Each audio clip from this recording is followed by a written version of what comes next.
Fans of Rob. Rob's reason number 8 not to trust John Venditto on the town board. Demand an independent forensic audit. Residents of Oyster Bay deserve to know how the town became $900 million in debt. Reason number 8, John Venditto's pay to play. That's the way you get the contract today in Oyster Bay. We're going to point out a little bit more than $46,000 worth of donations that I have discovered that are made by individuals and entities that have contracts to do business with Oyster Bay. Actually, you'll be surprised. The majority of this is made by two individuals, so two companies. Okay, let's take a look at New York State Board of Elections financial disclosure forms. Okay, this is for the period 2011 through 2015. I identified $46,750, and then I realized that Rocco Trotta, who owns Liro, he also does a lot of contributing through his real estate companies. So I didn't even add those on. I'll point them out, a couple of them out to you, but there's probably more of those out there. Rocco's also a big donator to the Friends of Michael Venditto. Okay, Angelo Corva, $5,000. Angelo Corva, $2,500. Lucchese Engineering, $5,000. These guys have those non-bid open-end service agreements. May 10th, town hall meeting. They got a resolution going on to do something with those agreements. A little cover-up action, it looks like. Okay. Oh, I just put this in Robert Lobo. I only put him in $2,500 because he was Horrendous Things financial guy. That doesn't really count as a contribution of a contractor. Okay, Laser Industries, $600. That one counts. Rocco Trotta, $1,000. Sidney Baum and Sons, Frank Antetomaso, $875. Nelson and Pope, $450. Nelson and Pope, $275. Doug Wilkie, everybody's favorite architect, $525. Cash and Technical Services, that's Mike Spinelli, Cash and Spinelli, $875. Lucchese Engineering, $875. DJJ Technologies. Now this is kind of weird. I don't know why it's put through a Schedule A. Those are for individuals. These are the guys that supplied the phone system that the big wiretapping investigation is going on about. $350. Karen Lucchese, $4,000.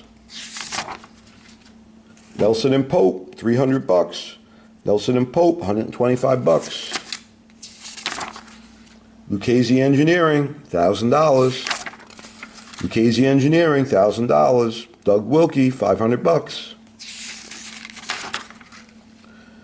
Pratt Realty Company, $1,000. 6 Aerial Way Realty Corp., $1,000. Those are Rocco Trotta's companies. 1509 132nd Street Realty, $1,000. That's Rocco Trotta also. Cash and Technical Services, $1,500. Laser Industries, $1,000. Angelo Corva, $1,500. Lucchese Engineering, $500. Cash and Associates, $500. Nelson and Pope, $500. Frank Castagna. I'm sorry, Frank. Frank isn't really a contractor. He's involved in the big real estate deal over there, Syosset Park, $5,000. And Frank is like the #1 individual donator to the Friends of Michael Venditto. It's all in the documents. Just look them up, folks. Oh, this is a great one. Christopher Pagagoli, $500. $500. That's the DJ, folks. That's the man that does the works for the town of Oyster Bay and Highway Department, gets the no-bid DJ contracts.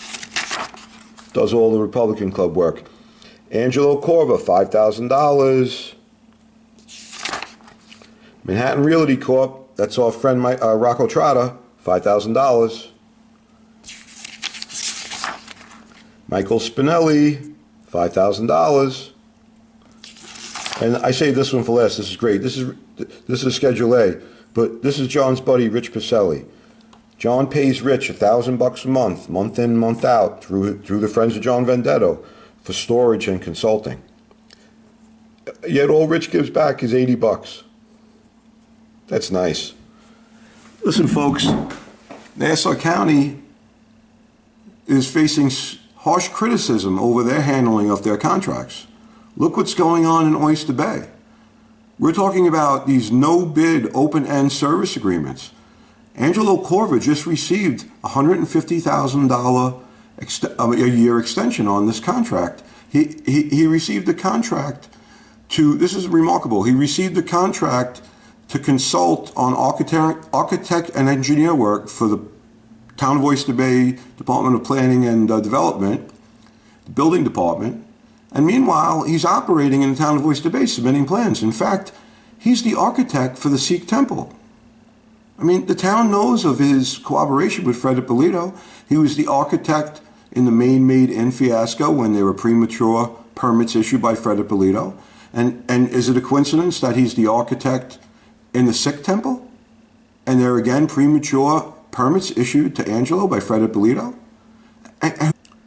E-Rob fans, Reason 8, Part 2, Angelo Corva Sikh temple scam. It's really more than that.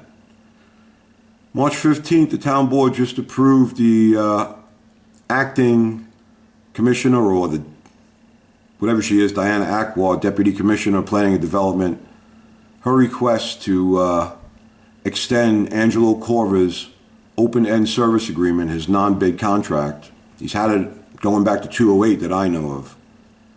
Okay, Diana Aqua wanted to extend that for another year.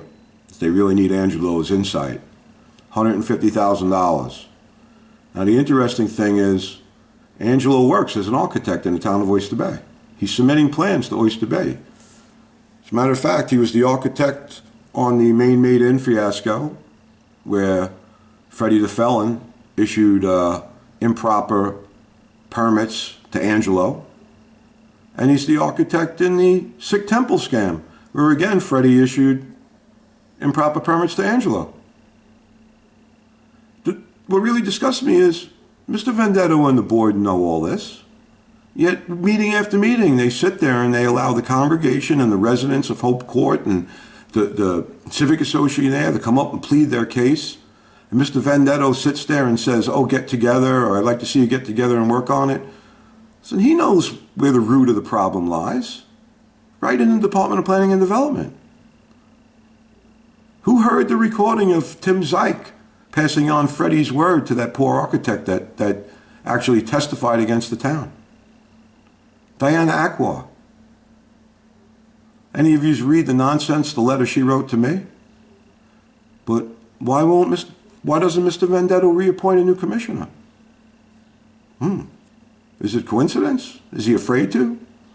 Instead, we're dealing with this.